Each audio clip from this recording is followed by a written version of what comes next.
Hello everyone. पर्यावरण समस्याएं और विश्व राजनीति टॉपिक जो था हमारा, उसे हम अब आगे बढ़ा रहे हैं। और आज के इस वीडियो में हम पर्यावरण समस्याएं और विश्व राजनीति के संदर्भ में अगर हम समय के आधार पर देखें तो 3 समय में हम विभाजित करके इसका अध्ययन कर सकते हैं। एक है औद्योगिक विकास से पहले की स्थिति पर हम नज़र डालेंगे, फिर औद्योगिक क्रांति के बाद की स्थिति और आधुनिक समय में ये जो समस्याएं हैं पर्यावरण से संबंधित जो विश्व राजनीति का मुख्य मुद्दा बने हुए हैं, इन पर हम चर्चा करेंगे। तो सबसे पहले औद्योगिक विकास के पहले की स्थिति को हम देखते हैं कि यूरोपीय पुनर्जागरण अर्थात 17वीं सदी के पूर्व तक विश्व में जहाँ कहीं भी मानव समाज का अस्तित्व था, वह वहाँ के प्राकृतिक पर्यावरण से अंतर संबंध स्थापित करके विभिन्न प्रकार के आर्थिक कार्यों को संपादित करता था। उस समय जनसंख्या अत्यंत सीमित होने के कारण उसके समक्ष भरण पोषण की कोई समस्या नहीं थी। मानव की सीमित समस्याएं और आवश्यकताएं और तकनीकी विकास कम होने के कारण प्राकृतिक तत्वों का अधिक शरण नहीं होता था।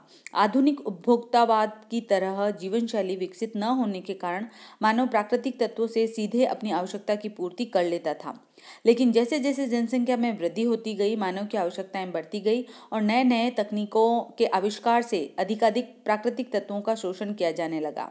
इसके कारण और इसके परिणाम स्वरूप विभिन्न क्षेत्रों में जल्दी ही इस प्रक्रिया के दुष्परिणाम सामने आने लगे। इस तरह पुनर्जागरण काल के पूर्व प्राकृतिक तत्वों के शोषण पर आधारित विभिन्न प्रकार के उत्पादनों की सीमित संख्या और मात्रा के कारण प्राकृतिक तत्वों के शरण की कोई समस्या नहीं थी। इसलिए उस समय अंतर्राष्ट्रीय अर्थव्यवस्था जैसी कोई शब्दावली प्रचलित नहीं थी और प्राकृतिक तत्वों के शोषण से संबंधित कोई भी नियम परिनियम अस्तित्व में नहीं था।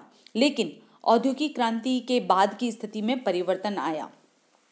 18वीं शताब्दी के बाद यूरोप में विभिन्न प्रकार की नई प्रविधियों का विकास संभव हुआ, जिसके परिणाम स्वरूप उत्पादन में सहायता पहुंचाने वाले अनेक मशीनों का आविष्कार हुआ। इससे प्राकृतिक संसाधनों के शोषण में तीव्रता आई और अत्यधिक संसाधनों के शोषण से अत्यधिक उत्पादन संभव हुआ। इसके परिणाम स्वरूप उत्पादों का अंतर्राष्ट्रीय विपणन भी प्रारंभ हुआ।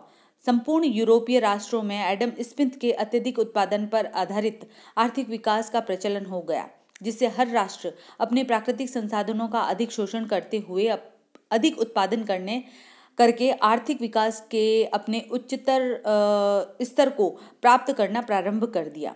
इसी के साथ साथ पश्चिमी यूरोप में भौतिक उत्पादनों पर आधारित विपणन अर्थव्यवस्था का जन्म हुआ और संसाधनों की समाप्त होती स्थिति और उत्पादनों के विपणन की आकांक्षा ने यूरोपीय देशों को औपनिवेशीकरण के रास्ते पर चलने को प्रोत्साहित किया, जिससे नए औपनिवेशिक देशों में भी यूरोप में विकसित तकनीकें आने लगी और वहां पर भी शोषण पर आधारित अर्थव्यवस्था का विकास हुआ। इन देशों में उपलब्ध संसाधनों का भी तीव्र गति से शोषण प्रारंभ हुआ और ऐसे सभी क्षेत्र यूरोपीय देशों के विपणन क्षेत्र के रूप में परिवर्तित होते गए। इस प्रकार ये देश भी कालांतर में अपने प्राकृतिक संसाधनों का शोषण करके उत्पादन के लक्ष्य को प्राप्त करने लगे। इस तरह विश्व के विभिन्न क्षेत्रों में असंतुलित विकास प्रतिरूप के कारण पारिस्थितिकीय असंतुलन पैदा होने लगा। जनसंख्या वृद्धि, उसकी बढ़ती हुई आवश्यकताएं और बढ़ता हुआ उपभोक्तावाद आदि कारणों से प्राकृतिक संसाधनों का अधिक मात्रा में दोहन होने लगा। सभी देशों के सामने जीवन की भौतिक आवश्यकताओं की पूर्ति के लिए अधिकतम उत्पादनों का लक्ष्य था, जिसको प्राप्त करने के लिए हर देश अपने संसाधनों का अधिकतम शोषण करने के लिए स्वतंत्र था।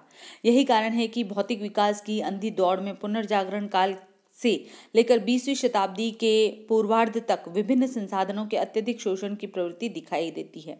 राजनीतिक भौगोलिक संदर्भ में इसी प्रवृत्ति के कारण पहले विश्व में औपनिवेशीकरण का प्रसार हुआ।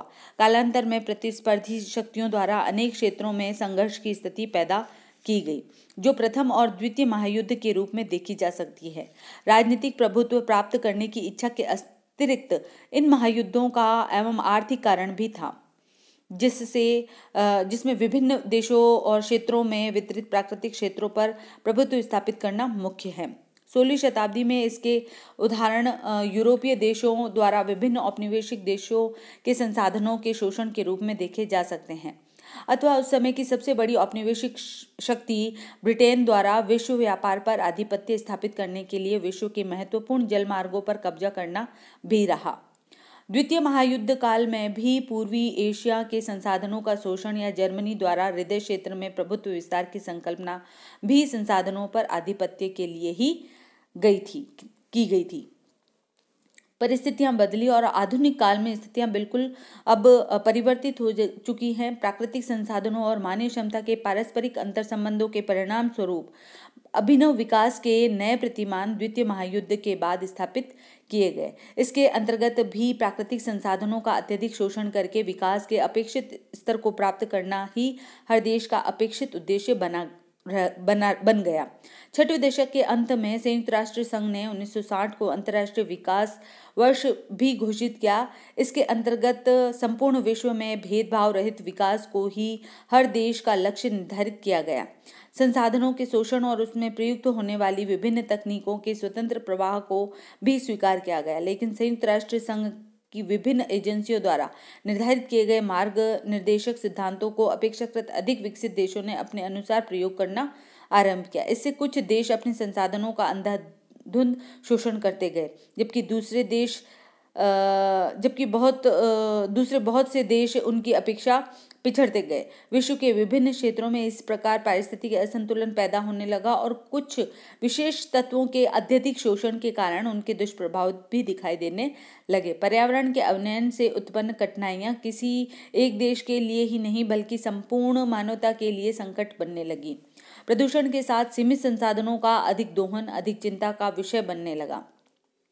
अनेक देशों में प्राकृतिक वनस्पतियों का विनाश, अत्यधिक औद्योगिकरण के कारण वायुमंडल में बढ़ती कार्बन डाइऑक्साइड की मात्रा, अपेक्षित रूप से तापमान की वृद्धि, जैव विविधता का ह्रास आदि ऐसे पक्ष हैं जिनके प्रभाव विश्वव्यापी होते गए। तो इस प्रकार औद्योगिक क्रांति से पूर्व, औद्योगिक क्रांति के पश्चात पर्यावरणीय समस्याएं कुछ भिन्न थी और आधुनिक काल में विश्व राजनीति के स्वरूप में बिल्कुल परिवर्तन आ चुका है। धन्यवाद।